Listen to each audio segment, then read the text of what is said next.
อันโปรแมนด้วยอันนี้ก็บ่ได้เว้าโยกเด้อ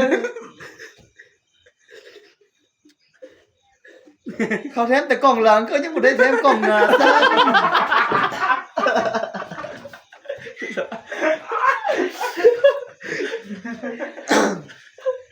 กีฬาใส่ iPhone รุ่นหยังเนาะเจ้าเนาะอยากได้บ่เดี๋ยวอ้ายสิซื้อให้อะไรฮัลโหลเราฮะก็ไปไทยมื้อวานหั่นก็เลยมาจองทันนะเงินเกือบบ่ครบ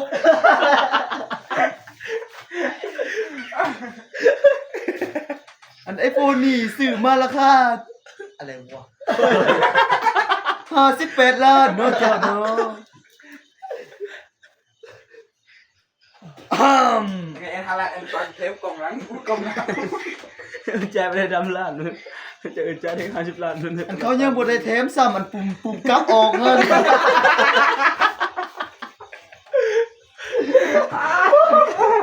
โอ้ยกันเลยกล้องถ่ายรูปหากระถ่ายกล้องหมู่เนาะเขายังบ่ได้แถมกล้องมา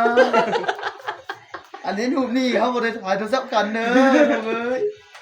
ถ่ายโทรศัพท์หมู่เด้อเท่าเขายังบ่ทันแถมกล้องมา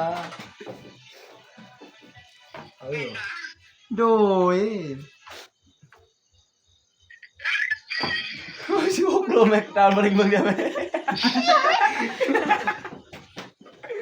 ก็ว่างจัง เฮ้ยซ้ำเขาโทรมาฮัลโหลเลยครับฮัลโหลเพิ่นเขาเปิดกล้องบ่ได้เด้อ iPhone 17 Pro Max เพิ่น